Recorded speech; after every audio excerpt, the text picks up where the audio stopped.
കൊച്ചി വാർത്താ ചാനലിലേക്ക് സ്വാഗതം.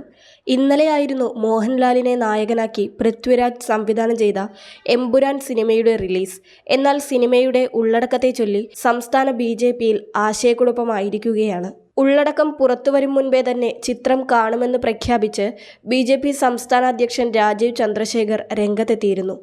അതേസമയം RSS നേതാക്കളും സംഘപരിവാർ പ്രൊഫൈലുകളും ചിത്രത്തിനെതിരെ പ്രചാരണം ശക്തമാക്കിയിട്ടുമുണ്ട്.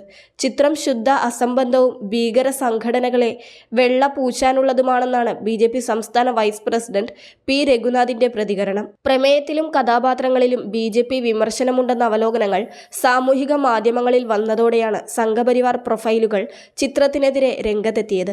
വ്യാപക ആക്രമണം തുടങ്ങുന്നതിന് മുൻപാണ് സംസ്ഥാന അധ്യക്ഷൻ ചിത്രത്തെ പിന്തുണച്ച് ഫേസ്ബുക്കിൽ പ്രതികരിച്ചത്. മോഹൻലാൽ പൃഥ്വിരാജ് ടീമിന് ആശംസകൾ. വരും ദിനങ്ങളിൽ ഞാനും എമ്പുരാൻ കാണുന്നുണ്ടെന്നായിരുന്നു രാജീവ് ചന്ദ്രശേഖറിന്റെ ഫേസ്ബുക്ക് പോസ്റ്റ്. അതേസമയം സംസ്ഥാനത്തെ RSSന്റെ പ്രധാന ചുമതലക്കാരിലൊരാളായ J. നന്ദകുമാർ സിനിമയെ രൂക്ഷമായി വിമർശിച്ചു. വാര്യംകുന്നനായ എമ്പുരാൻ അലങ്കാരം, ഉപമയോ ഉൾപ്രേക്ഷയോ എന്നായിരുന്നു നന്ദകുമാറിന്റെ പോസ്റ്റ്. ഇതിനിടെയാണ് രാജീവ് ചന്ദ്രശേഖറിന്റേതിന് വിരുദ്ധ നിലപാടുമായി P. രഘുനാഥ് രംഗത്തെത്തിയത്. PFIയെ പോലുള്ള സംഘടനകളെയും ISIയെ പോലുള്ള ബാഹ്യശക്തികളെയും വെള്ളപൂശാനുള്ള ചിലരുടെ ശ്രമമാണോ എന്ന് പരിശോധിക്കപ്പെടണം. രാജ്യദ്രോഹ ശക്തികളുടെ ഫണ്ട് ഇത്തരം നിർമ്മാതാക്കൾക്ക് ലഭിക്കുന്നുണ്ടെന്ന് വേണം കരുതാൻ.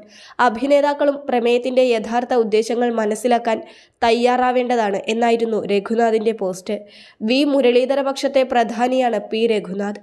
P. രഘുനാഥിനെ തള്ളി രാജീവ് ചന്ദ്രശേഖറിനെ പിന്തുണച്ചായിരുന്നു കഴിഞ്ഞ ദിവസം സംസ്ഥാന ജനറൽ സെക്രട്ടറി MT രമേശിന്റെ പ്രതികരണം. സിനിമയെ ആശ്രയിച്ചാണോ സംഘപരിവാർ സംഘടനകളുടെ പ്രവർത്തനമെന്നായിരുന്നു MT രമേശിന്റെ ചോദ്യം. സിനിമയെ സിനിമയായി കണ്ടാൽ മതി. അത് മനസ്സിലാക്കാനുള്ള സാമാന്യ ബുദ്ധി എല്ലാവർക്കുമുണ്ട്. ഇഷ്ടമുള്ളവർക്ക് കാണാം, കാണാതിരിക്കാമെന്നും അദ്ദേഹം പറഞ്ഞിരുന്നു. കൂടുതൽ വാർത്താ അറിയിപ്പുകൾക്കായി കൊച്ചി വാർത്താ ചാനൽ സബ്സ്ക്രൈബ് ചെയ്യുക.